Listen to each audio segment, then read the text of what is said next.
What kind of business would Abraham, the father of faith, be doing in 2026? Let's find out. Hello, welcome to Featured by Crema. Today, we'll be using Abraham as a case study to understand how personal branding, positioning, business strategy, marketing, and storytelling works. If it works for a prehistoric character, then it can definitely work for you. Now, let's talk business. Abraham's story is quite popular. Father of faith who left his father's land with uncertainty based off a promise that God made him. I already made a video explaining his personal brand, and I would absolutely recommend you go watch that first before coming back here. I promise it will make a lot of sense. You can head over to my shorts to see that, then come back to this video, because in this video we're focused on how his brand transitions into a business. So first thing we're going to be considering is brand positioning. Who is Abraham and what would people come to him for? So we know he's considered to be a symbol of hope, whose story encourages people to trust the process, to trust the journey before they see the destination. Now, if I'm to translate that into modern positioning, I would say he would be considered a thought leader, a faith-based mentor, a coach, a speaker or an author, a speaker who helps people transition major life decisions. Those are various positionings that he could definitely work well in. Next, let's consider his brand philosophy. What does his brand believe that others don't? So we could say Abraham believed every journey has a purpose, even when you can't see the full picture. So turning that into a business philosophy, it becomes success is not only about achievements, but alignment with purpose. I think that makes sense. And I believe his content will be centered around that.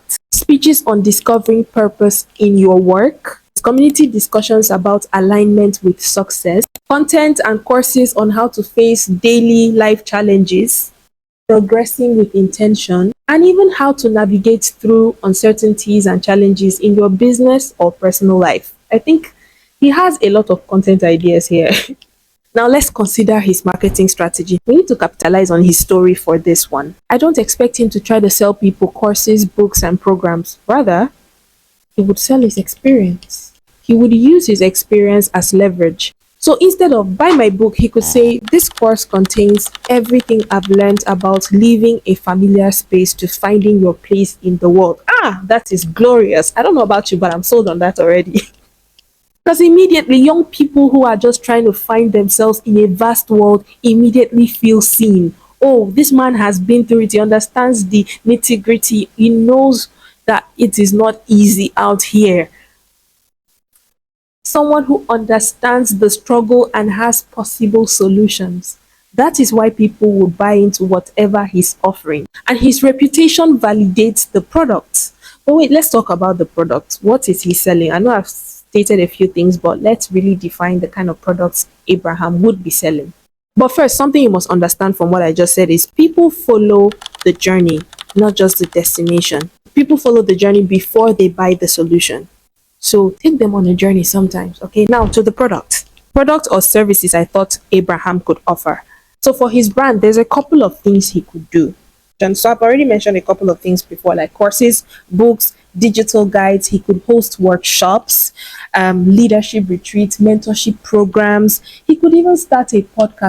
I would listen to a Father Abraham podcast. Imagine his brand name, Father Abraham. Just leave it there, leave it there. And he could have like an institute where he teaches people. I would call it the Legacy Institute.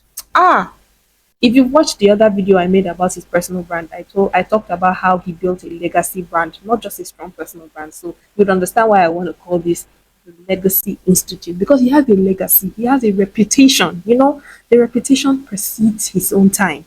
So yeah, and anyone entering into his institute would not necessarily a physical school, could be online or anything. People would go in there feeling like they're about to build their own legacies. That is amazing. That is deep. And on that, he could host legacy retreats. He could make legacy journals and sell it. That's money. That's money, baby. The tagline could be Legacy Institute, helping you build what outlives you. Kai, tell me that is not special. I even used AI to kind of draft what the brand would look like, on social media and all. I hope this makes sense. I don't know. His community would either be called the legacies or descendants. I don't know which one sticks more for me. The legacies or descendants. Let me know in the comments which you would pick, the legacies or descendants. I don't know. Legacies has a very nice ring to it. Ah, but then descendants also makes sense. So, descendants of Abraham. I don't know. Let me know in the comments. And let's talk about his content pillars. Oh, wait, before we come to that, let's talk about his values. Okay, because what a brand, what a business without values, right? Now, based on who Abraham was, we know his values already: trust, hospitality, generosity, relationship, kindness, legacy. And that's just to tell you that his brand is built around real time people, not transactions. He's not trying to transact anything, he's trying to develop people. And with these core values, anybody, literally anyone, can capitalize on this. Now, let's talk about his target audience. Wait, I skipped something. I was supposed to talk about content pillars. We'll come back to that. But let's talk about his target audience. His target audience will definitely be youth leaders, founders, entrepreneurs seeking hope, families looking to build generational wealth. People will definitely follow him for that. That man was rich. People building something meaningful. His brand would definitely serve this generation well.